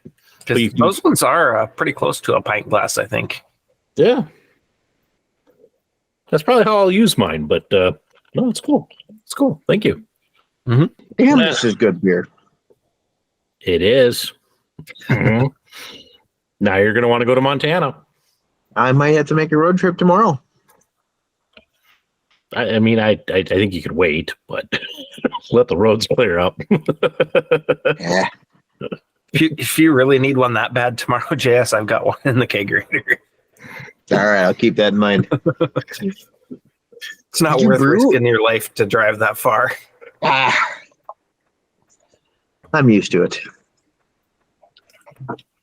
He just wants to go out and make a BWEWRUN.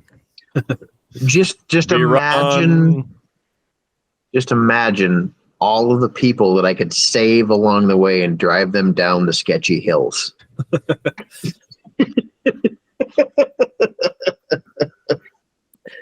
That is probably true. That is probably true.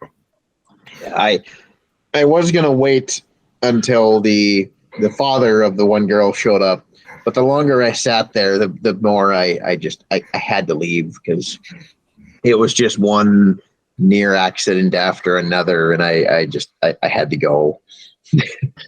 Yeah, I mean, I don't know what it is, because we've already had one snowstorm this year. Stupidity, that's what it is. You would have thought that people had got the stupidity out of their system. They're like, oh yeah. I don't get it. You know, because it's not like my car is really built to drive through this stuff. But I've made it to I made it home just fine. But yeah, the number of people because I even got passed by an ambulance on my way home tonight. So yep. I will trade you the Mazda for a day. And we'll see how you do in that one. I mean, I'm good. I'm good. It's really a fun time, and like it's great. I was giggling like a schoolgirl. That is a beautiful, beautiful screen. I was giggling like a schoolgirl the entire way home because I could not keep that pickup straight for the life of me. Classic. See, and that would be you. Me, I would probably be screaming like a schoolgirl.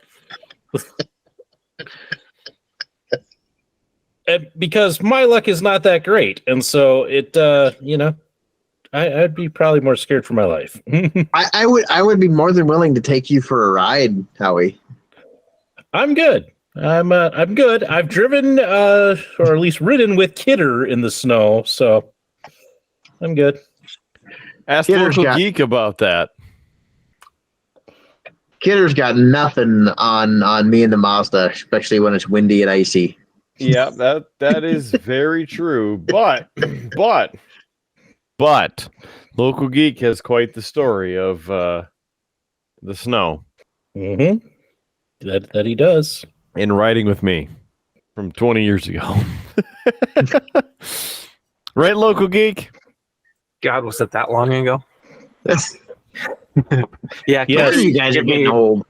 He used to give me rides home from high school, and he was driving a Chevy Celebrity at the time and came down my street that my parents live on and slid from the top of the hill sideways and came to a stop directly in front of their driveway and just shoop, straight in. Brilliant. Nothing but talent. He couldn't have planned it better. Yeah. It was a master of the driving experience even then. I thought I was going to end up in the ditch several times on the way home tonight, but I managed to keep it sideways on the road and, drift my way all the way home. I have never ended up in the ditch driving. I cannot say that. I've never done that. I have done a whole 360 spin on the interstate, but never ended up in the ditch. Yeah, I cannot say that. However, I have spent way too many hours in driving in inclement weather. So, yeah. Wasn't there about a 5 mile per hour slide off the roundabout? Yeah. We'll go with 5. Sure.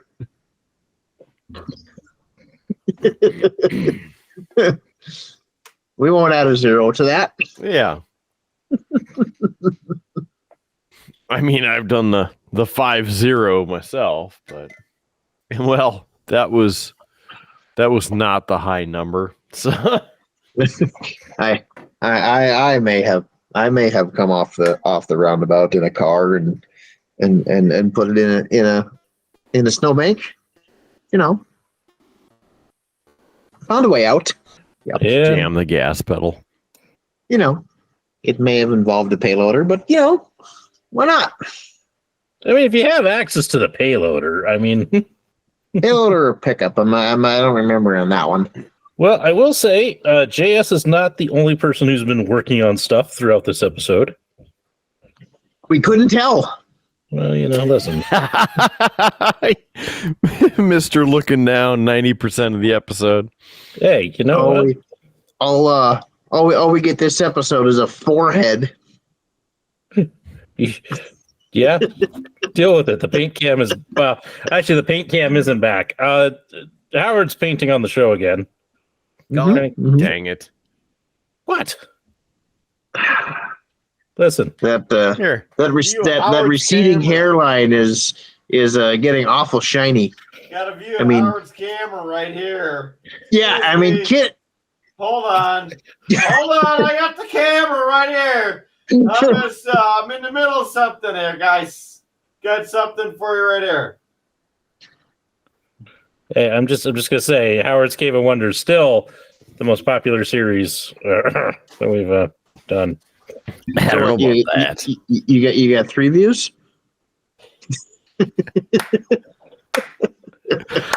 Got the slow clap for him. It's even more popular than the wrestling ones, huh? Yeah, actually, That doesn't take a whole lot. actually, the wrestling ones are better than the main show. Again, doesn't take a whole lot. It's our like 2 like tech episodes are like 1 and 3, and then it's a bunch of Howard's Cave of Wonder, and then like 2 or 3 wrestling ones make up the top 10. That's I was just looking at that today. So, but anyway, yes, I have been painting. Plan on more painting. So yes, if you don't like the camera view of Howard constantly looking down, I'm sorry. One of these days, I'll even bring the paint cam back. Say you're gonna have to give us some live action shots.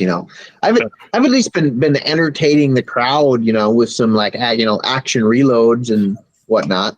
Yeah. So what I'm working on. Can't tell if that's supposed to be a dragon or like a squid man. So the figure is called The Geist of Christmas Yet to Come, and it was a special edition mini crate figure from Privateer Press. So That's what she said. So there is the concept art that's comes on the card that comes with it. So you need to get the magic saying of focus, you blank, and then your camera will focus. Listen, I don't need to steal Kidder's lines.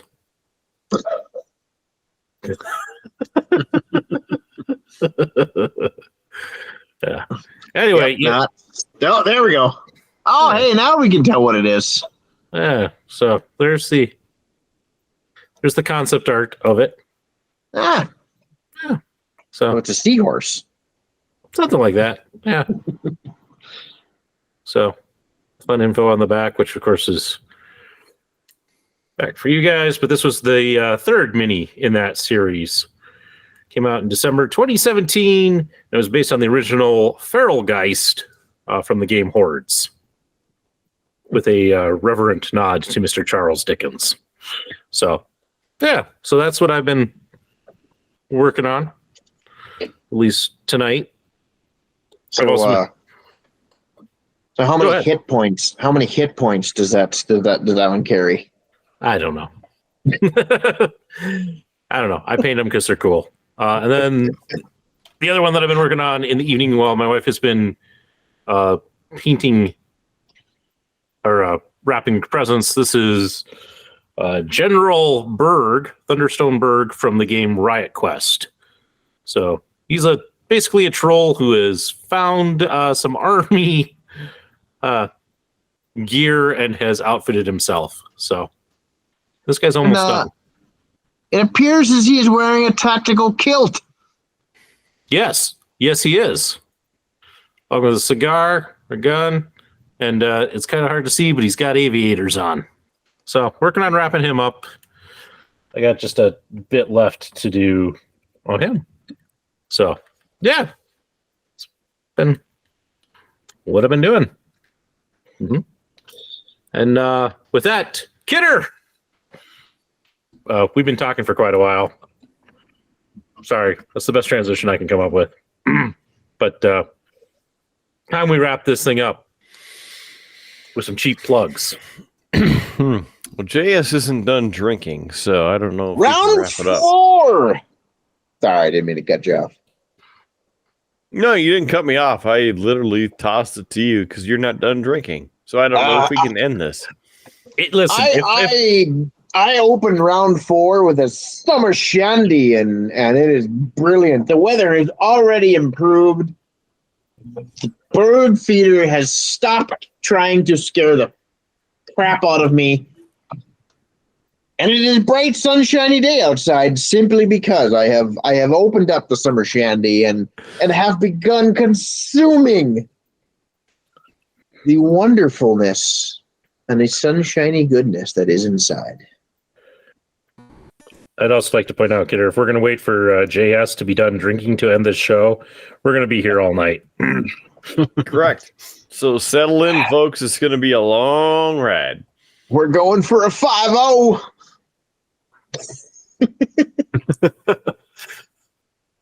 Oh, Oh no! goodbye, Howie.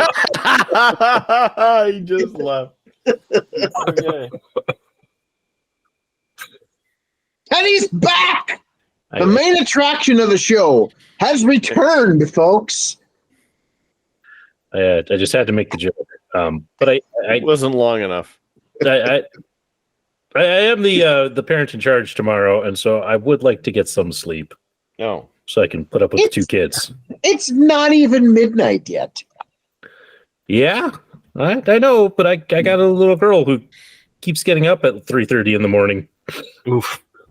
So I would like to get some sleep. I've actually been up since 3:30 in the morning today. Ouchie. So yeah. I'll say me too, but that was yesterday. So the days are blending together. Yeah, you got me by a few hours. Yeah. Although I did actually have to do physical labor today instead of just staring at a keyboard. So so there's that. But I will shots fired. I will fully admit I end up I'm a cube dweller, so it's a cube dweller. So the last episode I was on, we were talking about a certain sump pump, and that somebody was supposed to come over to your house and fix said sump pump for you. Did that ever happen? No, I ended up going with an actual professional and had my dad come over. Oh. Clearly he's not a professional because his taste in beer is not right. Good news is he was just coming off chemotherapy, so I didn't have to pay him in beer. Fair enough. Well, help us extend this product even longer. Donate at streamlabs.com/beerbluesbs. streamlabs.com/beerbluesbs. For as little as $1 a month, you can help keep this show on the rails and throw us some suggestions to actually give us some decent content. That would be fantastic. We'd appreciate it. And maybe even some opening lines. You got something that you'd like to say? You have something to say? We want to hear from you. And you can do that by donating at streamlabs.com/beerbluesbs. Of course, you can also visit our website, beerbluesbs.com. Right there in the bottom of your screen if you're watching the video version, and of course in the show notes down below in the video version and the audio version. beerbluesbs.com. Please click that. Click it often. We'd love for you to join us in the show. Buy us a beer, help us out, and keep the show rolling, but then also, keep us lubricated adequately, because we need some assistance. So help us out. And let's see. Audio podcast, we're everywhere. From iHeartRadio, Spotify, Pandora, TuneIn, Stitcher, IMDb, Player FM, Podbean, YouTube Podcasts, Amazon Podcasts, Google Podcasts, Apple Podcasts.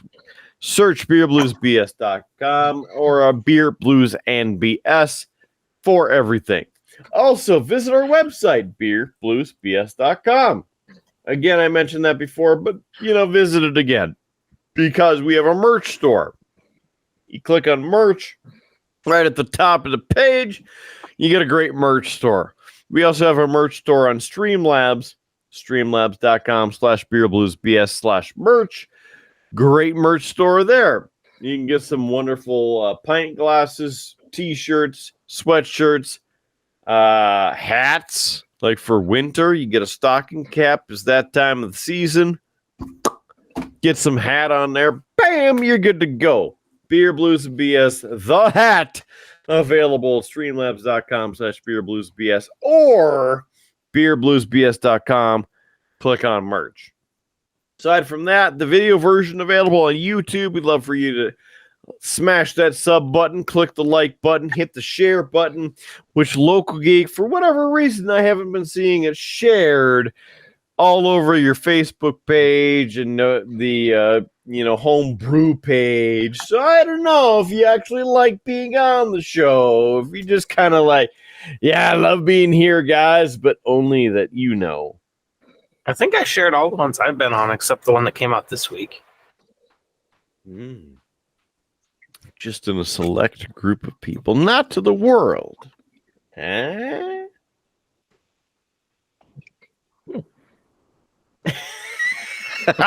Don't worry, LcL Geek. I didn't share it either. No wonder the show doesn't get any views. JS is saying stuff and giving a thumbs up.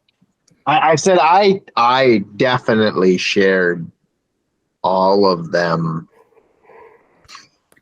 His brain to his multiple personalities. I don't know how to do the book face, so I don't know. Just start pushing buttons until things say you've successfully done the thing. It's not mechanical and in 45, so I don't know how to do it. Probably make that happen. Howard, get on it. We need a development team stat. Okay, I'll try and put it into the budget. Perfect. We'll get it in the year 2832. All right, so let's get the hell on out of here. But before we can actually get out of here, we have to have final thoughts. So let's go around the horn. Howard Blues was the first one here. Howard, do you have final thoughts? Wow, I was expecting the guest to go first so that I could. No, you were first here. I mean, maybe, possibly. It's hard to say. Do we actually know whoever was first here? That's something for you all to ponder on. All right, LcL Geek, final thoughts. Well, I hope I'm not going to step on your final thoughts here, Kidder, but my final thoughts, I just wanted to extend a condolences and rest in peace to Deputy Martin's family. Yeah, that's absolutely 100% something that we have here at the Triple B is the utmost respect and appreciation for our first responders. And of course, with Deputy Martins being killed in the line of duty, we send our respect, our thoughts, our prayers to family, friends, and his department, his community, because the loss of an officer is way beyond just the loss of a life. And Godspeed to him in the plane beyond this existence. And thank you for your service to your community for 18 years.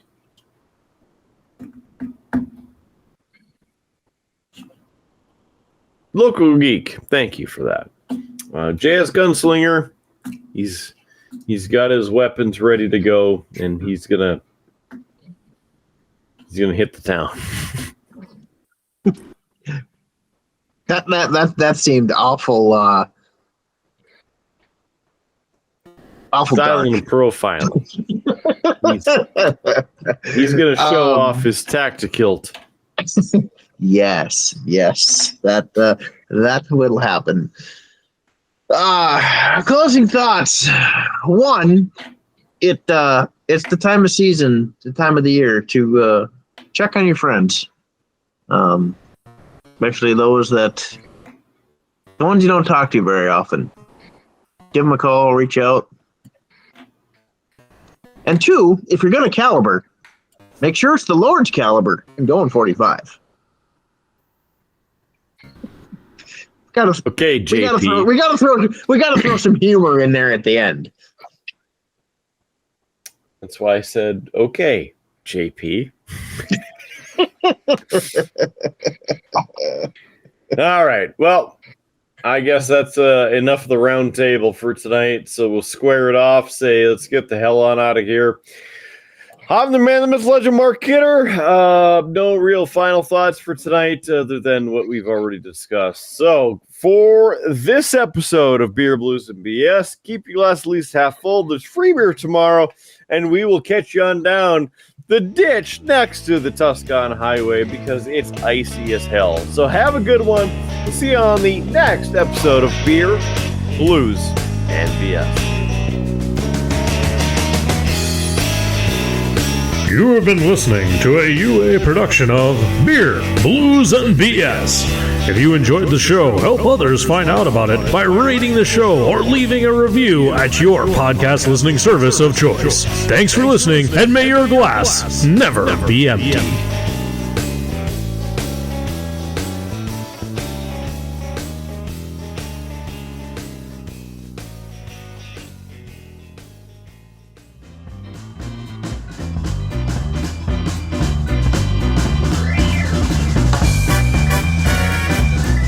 UA Productions presents A Glimpse Behind the Curtain.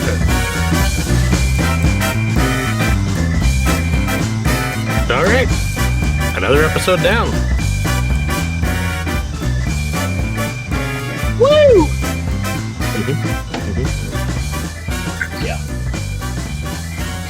Hey, Howard. God, I'm fucking tired. I threw a picture in the run sheet that you can censor Kidder's shirt with. There we go.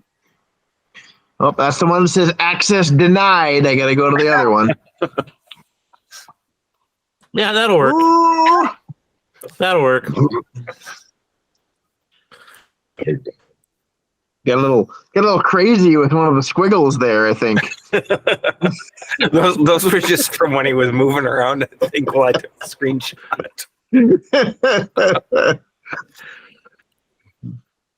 Is that a sweater from the merch store there, Kidder?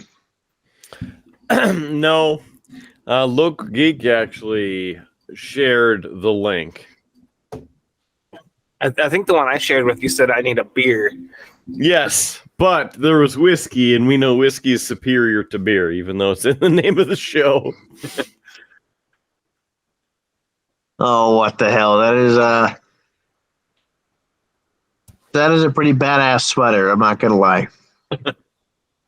It's worth the ship direct from China. I was gonna say you got that really fast if you ordered it from when I sent you the link. Yeah, I did. And it came off the fast boat from China. Very surprised. You also, I noticed the response to my comment from last week's episode. I don't know if they're doing Whiskey Wednesdays at Thomas Moriarty's for the rest of the year since they're doing that Christmas takeover thing. What? Christmas takeover? What is this? I'm excited. They're partnered up with some company that is very selective, apparently, with bars across the country to do a special Christmas takeover. Like, they're the only one in the area. Like, Minneapolis area is the next closest bar that has one. What is this Christmas takeover? Enlighten me. I must go. All of their drinks are made by this company. Like, the menu's designed by them. The recipes are from them. So I don't know if they're serving any of their regular menu items. But we were there last weekend. The old fashioned is pretty good. It's got cinnamon in it, so it's a little bit different.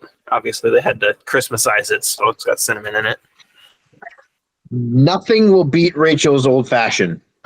No, their old fashioned is Ever. fantastic. Their main one. The pudding shots though are freaking amazing. Pudding shot? Oh, what the? Oh my god! All right, someone needs to drive me home the next time we go because it's not gonna work. You've yet to join us at the T&M. I haven't gotten an invite. That's what my comment was on last week's episode. Same. Well, I mean, that's on the bald guy in the middle, so you know. I mean, I'm literally like 4 blocks away from there. Yeah, you are. What the hell? Kidder, how have you not invited him?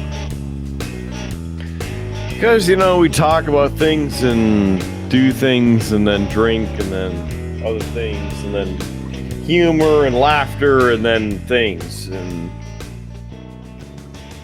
Howard's like, I got kids, so...